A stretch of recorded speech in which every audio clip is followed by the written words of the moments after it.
Hi, I'm Mike Reynolds, a senior reporter covering the media industry with S&P Global Market Intelligence Tech, Media, and Telecom News Team. Welcome to Media Talk, a podcast hosted by S&P Global, where the news and research staff explore issues in the ever-evolving media landscape. We're running a sequel of sorts. Today, I'm joined by S&P Global Market Intelligence Kagan Senior Research Analyst Wade Holden, who specializes in the box office and the movie business, and Mac Mathews, who's an Associate Director of Editorial, Design, and Publishing and a film aficionado. Last time, Wade and Mac gave us their thoughts on the summer box office prospects. Now we're going to assess what happened in Hollywood and beyond this summer and get a sense for what the fall may bring. How you doing, Wade? Are you ready? I'm doing well, ready to go. Mac, how goes it at the movies for you? Goes great. Roller coaster of a summer. Can't wait to talk about it. All right, let's get to it. Wade, when we spoke in the spring, you forecasted that summer 2024 wouldn't measure up to the $4 billion generated in summer 23. You were right. It was a very streaky summer, week to week. Where did things wind up mapping out overall? Overall, it was down to 3.65 billion versus the 4.08 billion in 2023. It was streaky. I mean, it was a rough start. The first 7 weeks of the summer season had declines ranging from 13% to 53.2%. And it wasn't until weeks 24 through 27 that we actually saw a growth streak that was prompted by the great performances from Inside Out 2 and Despicable Me 4. And then after those 4 weeks, it was another 5 weeks of declines, and then just one more week of growth in week 33, which was a minor 0.6%. All right. Mac, there was no cultural zeitgeist like with Barbie and Oppenheimer in 2023. Made for a tough act to follow, but there were more releases in summer 2024 than in the prior year. In your view, what were some of the reasons that things didn't measure up? Yeah, there were 249 films released in theaters during the summer of 2024, which is up from 209 films released in 2023, making it the largest number of summer releases since Kagan began tracking weekly box office in 1997. But I would say that this year didn't have maybe as many large studio tentpole films as the summer season was still dealing with the aftermath of last year's strikes. And some of the things that were thrown out there to be the big summer tentpoles didn't hit. A lot of things did connect, though. And even though we didn't have quite the hype of a Barbenheimer event, we did have Yep. some really big movies in Inside Out 2 and Deadpool and Wolverine. Those two combined for way more than a Barbenheimer in terms of total gross. Okay. Let's look at some of the individual theatricals. Mac, last time you and I argued about the virtues of the Ryans, Gosling versus Reynolds. You went Gosling. I went for the home name advantage.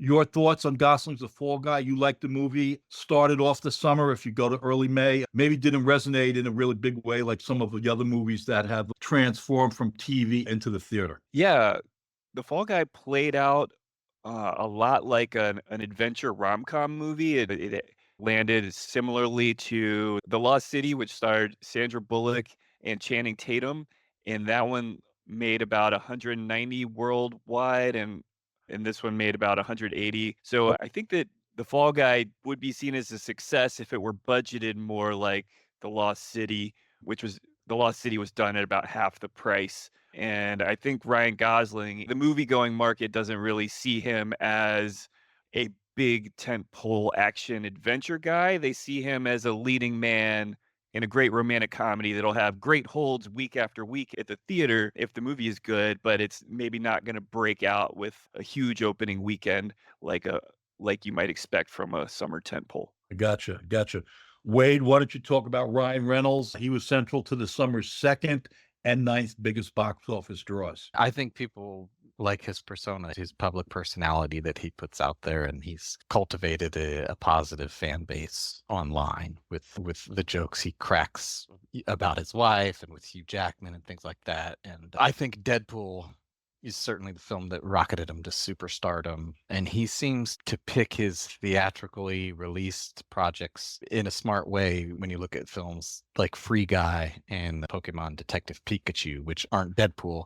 It seems like the risks he takes really come from the direct-to-streaming films that he's done in recent years. Overall, this was a summer of sequels, prequels, franchise extensions, if you will. Mac, let's talk about the summer's third best box office performer. Despicable Me 4. And another, the fourth installment of the Bad Boys, Ride or Die with Martin Lawrence and Will Smith, which came in fifth. If you can talk about those two. Yeah, I caught both those in the theater. They both did really well based on expectations. Despicable Me 4 played out like a Despicable Me movie. There's still life left in that franchise. It made just under a billion worldwide, getting about almost 360 million or so domestic.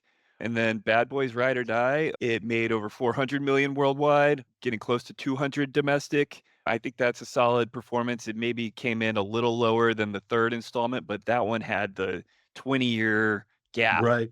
Yeah. To have this one kind of be on the same playing field after a much shorter gap shows that these movies work. It's not just nostalgia-driven phenomenon. Yeah, and Despicable Me, when it's got Minions in the title, it does tend to do a little better than just when it's a Despicable Me movie, and that's held true again this round. Do you think there's a fifth Bad Boys down the line? I have no clue.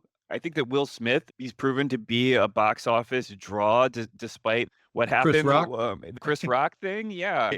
So I don't see him slowing down necessarily. And I would expect there to be another one down the line unless he just gets involved in too many other franchises. Wade, how about Kingdom, the latest incarnation in the Planet of the Apes franchise, and Twisters, which returned to the screen in a new form compared with the original's debut, which was almost 30 years ago in 1996? I feel like the modern Planet of the Apes franchise has just been quietly doing very well since it was rebooted. The four films now have grossed nearly $2.07 billion worldwide, with each film averaging $517.1 million per film on a worldwide basis. It's doing well. There's clearly a huge appetite for those films on a global basis. And I think when it comes to Twisters, it just felt like a good old-fashioned summer popcorn flick with a lot of action and a good emotional core that resonated with audiences. Wade, Inside Out 2 was the number one draw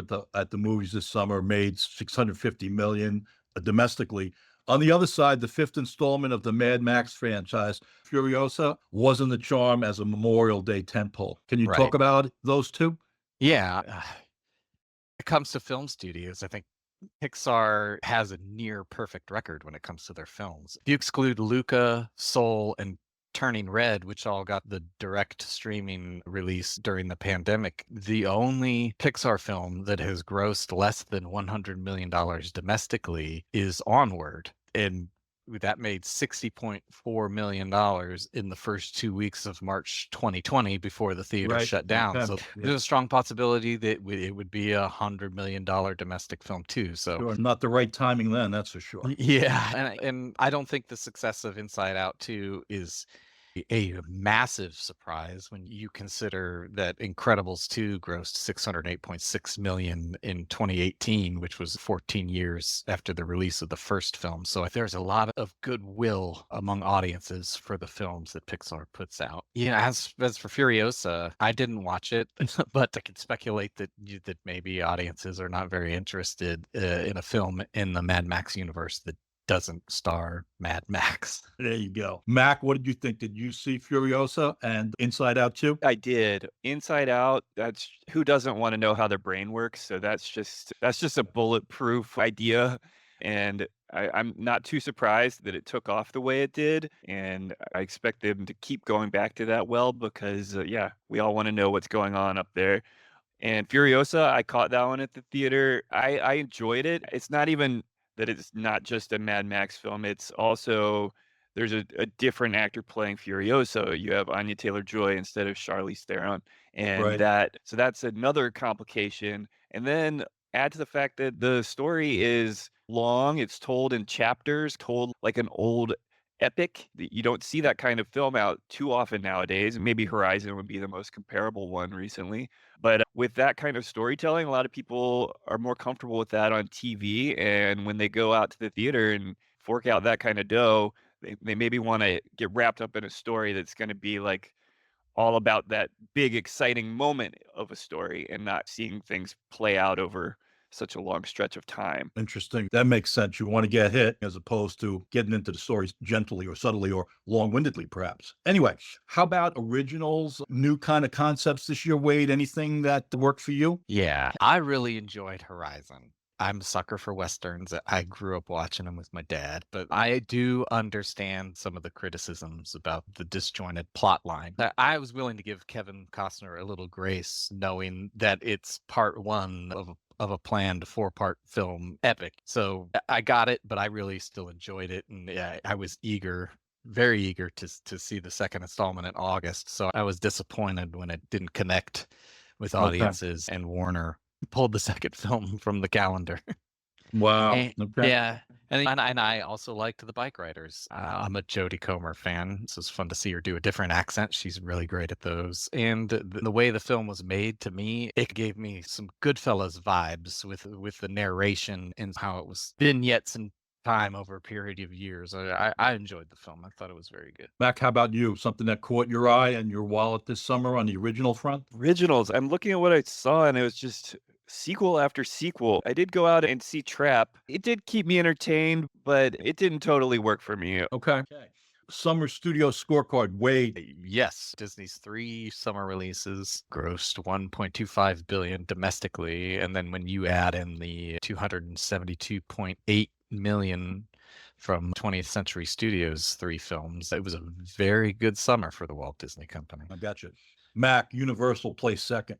So Universal really knocked out of the park with Despicable Me, and Twisters did really well domestically. It didn't really catch on overseas, but I think that they have to be pretty happy with how it did here in the US. All right.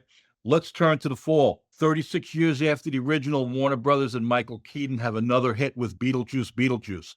Mac, what's your thoughts about that one? It's just had its second weekend right now, and it's doing great. I think that if it had the 50 million weekend it just had as its opening weekend, people would still be thinking that this is a franchise that people want to see.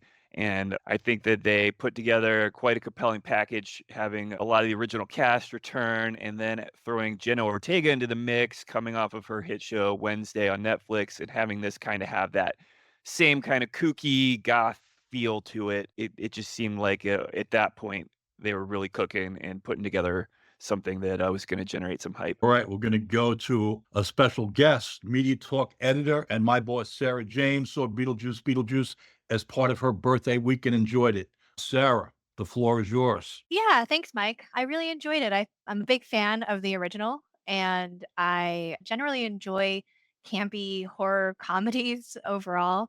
I like scary movies with a lot of practical effects, and so Beetlejuice really falls right into that wheelhouse.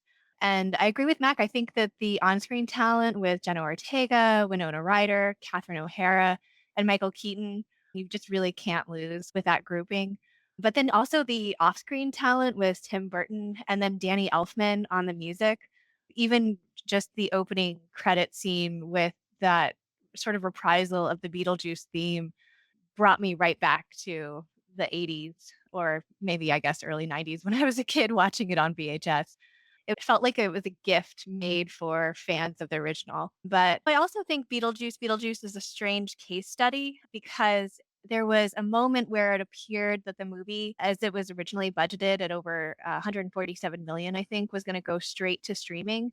And a decision had to be made where if they could cut about $50 million out of the budget, then they could get a theatrical release. And Tim Burton and the actors and actresses in the film all agreed to pay cuts. And so they were able to make the movie for about 99 million and they were able to get that theatrical release. And so I think that's an interesting moment in the movie industry where the creatives behind the film decided that the theatrical release, seeing it on the big screen, was important enough that they were willing to take a pay cut on the front end just to make sure that audiences could see the movie the way they thought it should be filmed. All right, so Wade, I'm assuming that the prospective big hit is Last Dance for Venom. What's your sensibilities for how that's going to do? I think it'll do well. The first two films were virtually identical with their $300+ million domestic grosses, and both of them also did very well internationally. I think that the first did better than the second, but I think the expectation is that this will turn out to be another big film for Sony. I don't know what the plot line is. Many rock bands have been professing their last tours for decades. This one says last, but could there be a fourth one here? I don't think so. I think by all accounts, Tom Hardy's done with the character and pleased with the trilogy of films. And I think it would take a lot to entice him to come back for a fourth film if Sony wants to do that. Okay. All right. Gladiators 2 is coming out before Thanksgiving. When I'm flipping the cable channels on my large and very expensive Fios video package, and Gladiators and Russell Crowe, who won the Best Actor for his turn as Maximus, appears, it's like The Godfather. I have to stop and at least check it out for 10 minutes before I change the channel again. Ridley Scott, who directed the original, is back. Denzel, Pedro Pascal, Paul Mescal, and yes, Connie Nielsen in the mix. How's it going to perform? Thumbs up or down for this visit to the Coliseum? Mac, you first. I have no clue, and I'm not going to throw a prediction out there for this one because we've seen time and time again this summer, these old properties will find a new audience and they'll find new life. But this one, something where you don't have Russell Crowe, you don't have Joaquin Phoenix back, and you got to see how Paul Mescal can do in terms of carrying this thing along. And I'm just not sure how it'll do. Wade, do you have a different view? Do you think many are going to be entertained by Gladiators 2? Ridley Scott and Denzel. That's got me hooked right away. I'm for sure intrigued by the film, and I hope that it's going to be able to capture the magic of the first. I think Mac's right. There's a bit of a question mark when you don't have Russell Crowe, who's the star and really made that film. And as Mac said too, we've already seen the trend this year. People are willing to fill the theaters for sequels to films that were released a decade or more ago. So I don't think it's out of the realm of possibility for it to be a huge hit. All right. How about Wicked? So Broadway sensation. Mac, does it translate from the Great White Way to Hollywood in a big way? It's the first of two parts. I have some excitement around this one. I think when the first trailer came out, it looked maybe it still needed some more time in the oven in terms of how the CGI looked. But then as more trailers have come out, when I'm at the theater seeing something else and a Wicked trailer comes on, I always get wrapped up in it, and I think that's going to be nice this fall. All right, Wade, what are we thinking about another animated Moana? Oh, yeah. I believe Moana 2 is going to do quite well and is going to really help keep Disney firmly cemented at the top of the box office market share chart. I think it's going to be the big Thanksgiving hit. All right. Wade, any sleepers, anything coming up in the fall that you'd like to take a look at? I'm going to come off like a broken record here. I really want to see Horizon Chapter 2. I really hope it comes out in theater before the end of the year. That's what I want to see. All right. Mac, anything from your end? What do we have coming up? I'd like to see Venom. I think those movies are fun. As I mentioned, I'm looking forward to Wicked. There's family films that I'll probably bring the kids out to see. The Wild Robot is based off of a story that they really like. And then they're fans of Moana. That will probably end up at the new Transformers. So we'll have a busy fall. There you have it. This concludes this episode of Media Talk. I just wanted to thank Wade and Mac for spending a lot of time sharing their views on summer 2024's performance and giving us a sense, along with Sarah, for what's going on this fall. This is Mike Reynolds. Thanks to all of you for listening. See you at the movies, and we'll definitely catch up soon on the next edition of Media Talk.